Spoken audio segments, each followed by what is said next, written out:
En la década de los 70, Afganistán se convirtió en el centro de la rivalidad entre superpotencias. Situado junto al petróleo del Golfo Pérsico y los puertos del Océano Índico, limitaba al oeste con Irán y con Pakistán al sur y al este. Al norte compartía frontera con los musulmanes de las repúblicas soviéticas de Asia Central. Para Moscú era vital contar con la amistad de Afganistán. Kabul, Afganistán, abril de 1978. Gracias a un golpe militar, un régimen de izquierda se instala en el poder. Las cámaras soviéticas lo retratan como si de una revolución popular romántica se tratara. Se organizó a toda la muchedumbre para celebrar el cambio de poder.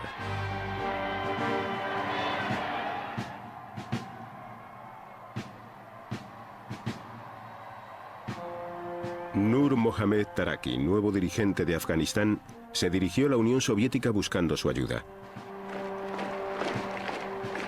Moscú envió cientos de consejeros soviéticos para promover el socialismo.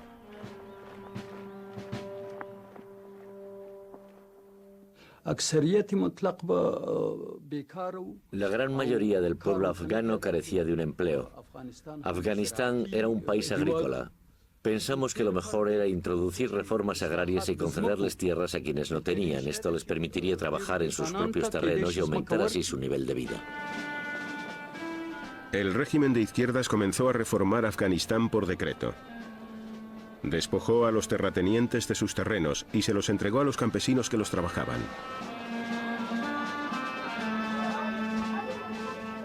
Animaron a las mujeres a dejar de llevar velos y las incluyeron en clases de alfabetización junto a los hombres.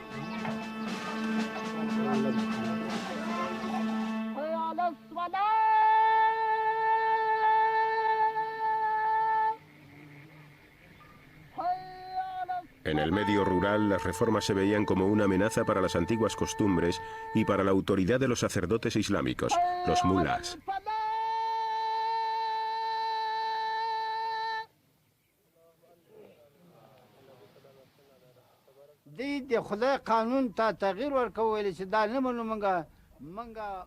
Los comunistas trataban de cambiar la ley de Dios. Querían destruir las tradiciones islámicas para librar al país de la pobreza y hacer que todos fuéramos iguales. Esto va contra la ley del Islam. Dios ha decidido quién es rico y quién pobre.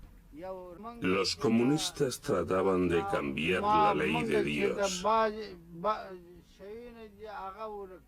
Querían destruir las tradiciones islámicas para librar al país de la pobreza y hacer que todos fuéramos iguales.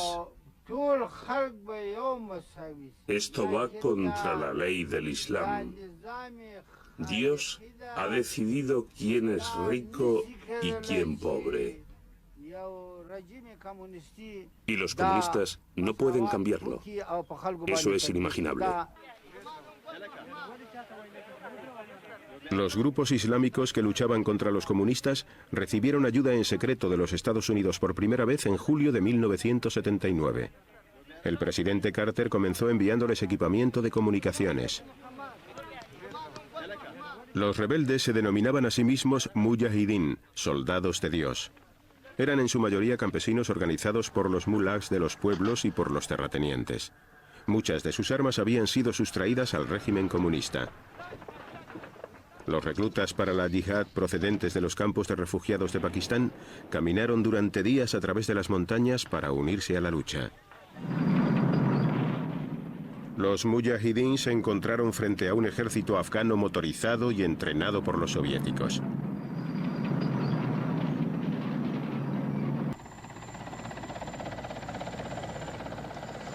El consejero de Seguridad Nacional de los Estados Unidos, Brzezinski, se desplazó hasta Pakistán para empezar a constituir la resistencia. Quería armar a los mujahideen sin desvelar la función que desempeñaban los Estados Unidos. Además, instó a los soldados de Dios a que redoblaran sus esfuerzos en la frontera afgana cercana al paso Khyber. We know of their deep belief in God, and we are confident that their struggle will succeed. That land over there is yours you'll go back to it one day because your fight will prevail and you'll have your homes and your mosques back again because your cause is right and God is on your side.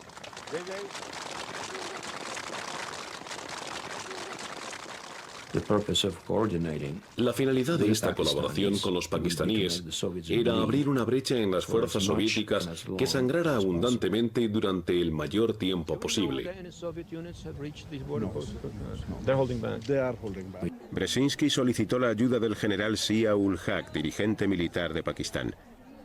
Este país siempre había tenido un gran interés en Afganistán. Deseaban un vecino cordial y totalmente islámico.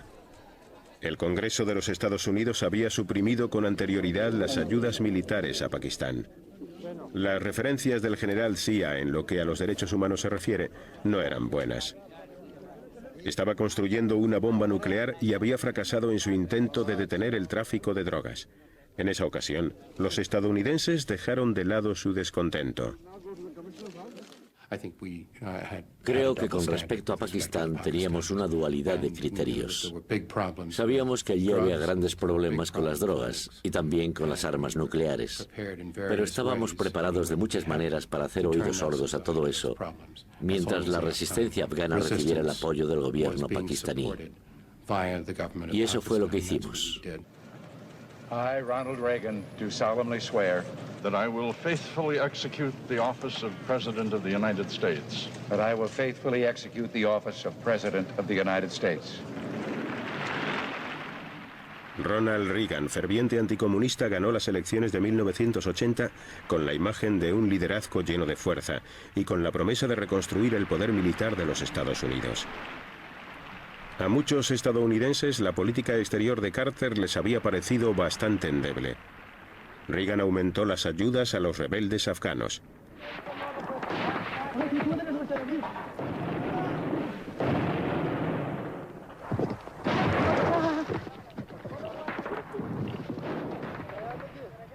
El ejército de Mujahideen estaba constituido por numerosas facciones, divididas según criterios tribales y étnicos.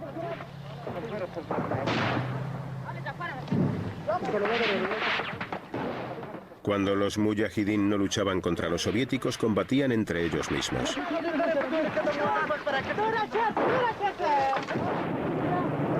Allahu Akbar.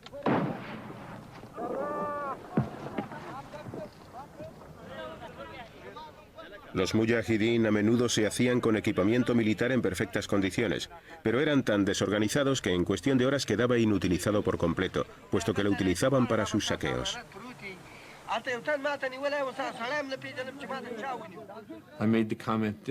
Comenté que la palabra gratitud en el diccionario afgano se encontraría en algún lugar entre dame y tengo.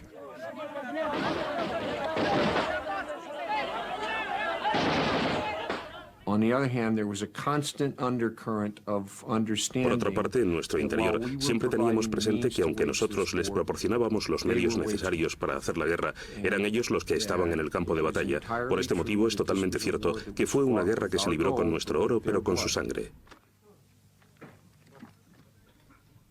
La administración Reagan aumentó sus envíos secretos de provisiones militares a los Mujahideen. El dinero y las armas les llegaban a través de los campos de Pakistán. Cuando regresó de la primera cumbre con Gorbachev, Reagan presintió que Moscú deseaba llegar a un acuerdo para salir de Afganistán.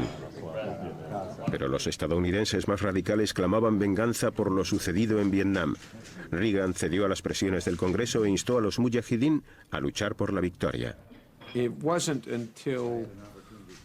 Realmente no fue hasta el periodo comprendido entre el año 83 y el 85 que las fuerzas en Washington se dijeron a sí mismas, sí, podemos ganar esta guerra. De ahora en adelante, no vamos a enviar armas por valor de 16.000 millones de pesetas al año, sino por valor de 160.000 millones.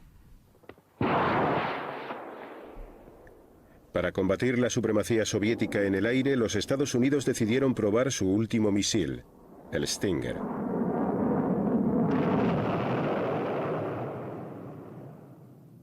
Las pruebas sobre el terreno como esta eran impresionantes cuando el misil disparado desde el hombro alcanzaba su blanco. Al enviar informes a los mujahidín sobre los Stingers fabricados en los Estados Unidos, Washington dejaba claro que su país estaba directamente implicado en la guerra afgana.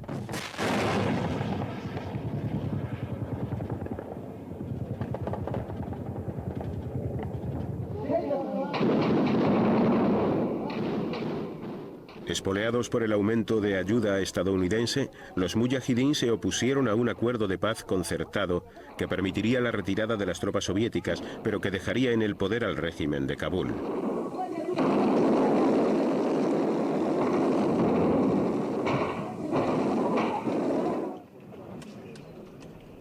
Firmado en Ginebra, el Acuerdo de Paz de 1988 bloqueaba los envíos de ayuda militar a cualquier parte de Afganistán.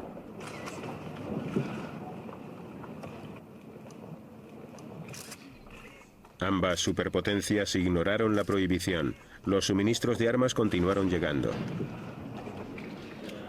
Los acuerdos de Ginebra no trajeron la paz.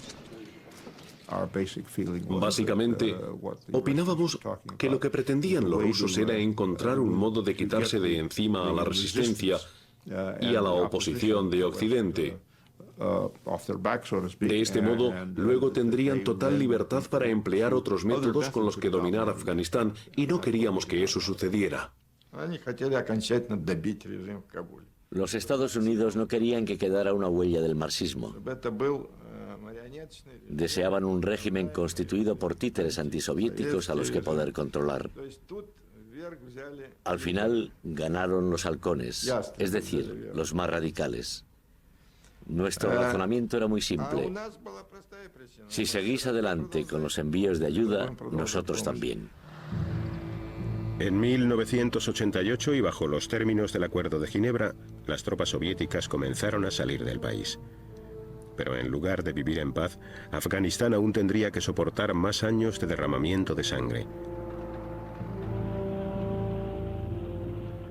Las luchas entre grupos fundamentalistas islámicos rivales siguieron destruyendo el país mucho después de que terminara la Guerra Fría.